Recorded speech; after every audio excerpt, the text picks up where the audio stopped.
Morning. I thought I'd show you what's going on at the farm this week. We have our tubers that have been in the ground now, and many of them are coming up and are doing really well. I've pinched them out. So I've had 1 set, 2 set, 3 set, and then I've pinched out the center here.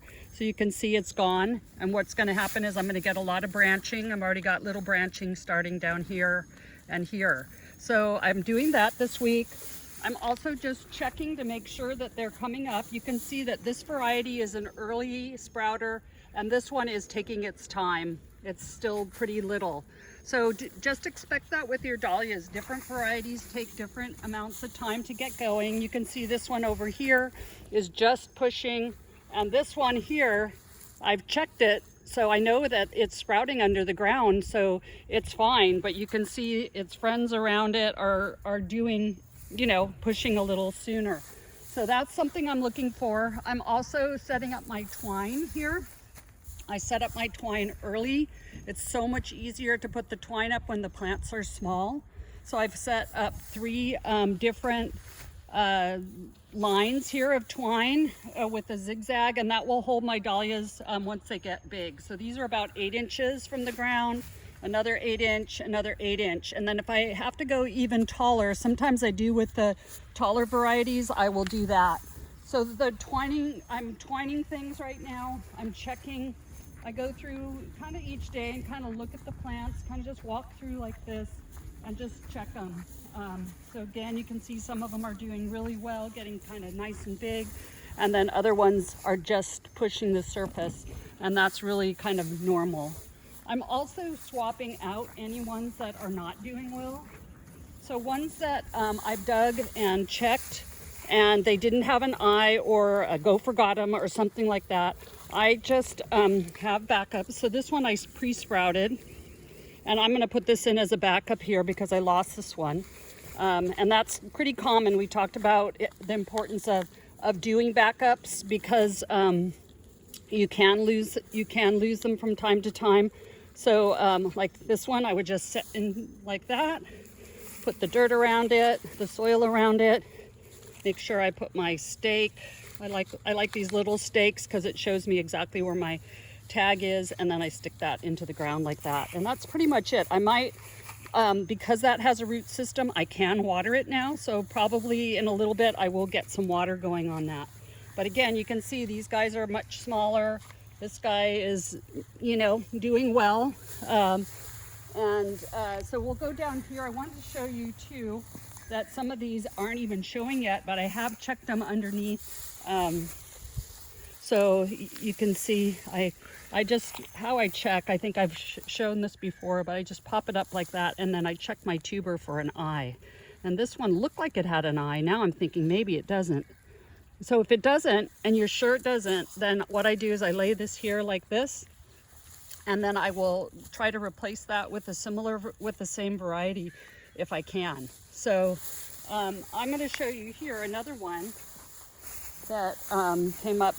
I thought it had an eye. It doesn't have an eye. So I'm going to replace this one. Again, I just dig the hole, and I wanted to show you, this is one I started with some of my extra tubers. So the tuber was just put into a pot. It's pre-sprouted, and I'm going to show you how I'm going to pull that out. So I'm going to make the hole a little bit bigger because this was planted in a 2-gallon pot. So I'm going to make my hole a little bigger for putting this in. So I'm just digging kind of a nice deep hole. I want to make sure, if I can, to get the dirt level, the soil level up to here. I'm going to strip some of these leaves off. And then, so I'm going to strip them probably to there.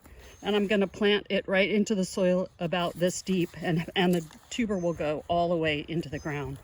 So I've got my tag here. I don't want to get it mixed up with the tags over here, so I'm careful about that. And now I'm just going to gently pop this out. Okay, and you can see I've got root system already developing into the potting soil that I had it in.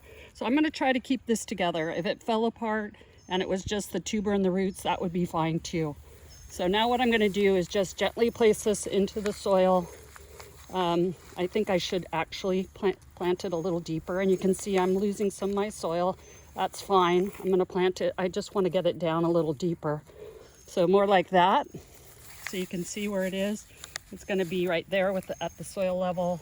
And now I just put the soil in around it, maybe push it down a little, give it a little support there that way, and put my stake in, my little stake, and then my tag right here like that. And now again, this has a root system. We saw it. It can get watered. It can start to get watered now.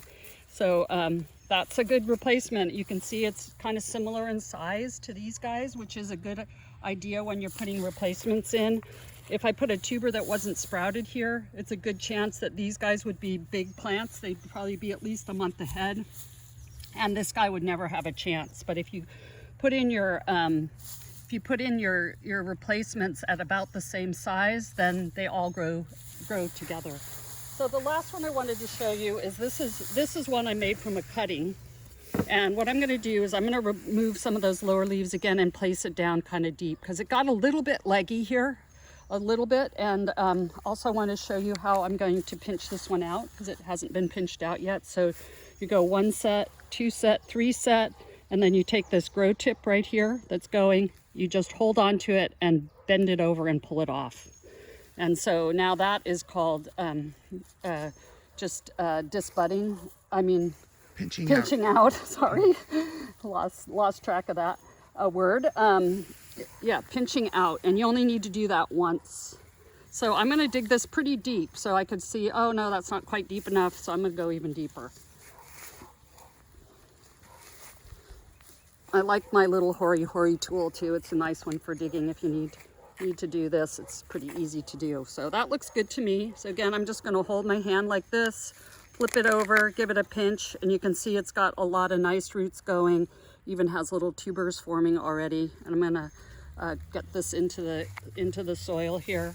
I've already, when this was cutting, I already put mycorrhizal on it, so it already has that. So I'm placing it, you can see, kind of deep down into the hole, and then I'm just going to pull the soil in around it, and then give it a push down. That's what I like to do. And again, I want to make sure I have my tags and my everything like that going. And on this now, again, I can water this right away. So next I'm going to show you how I do my drip system. So that's it for today.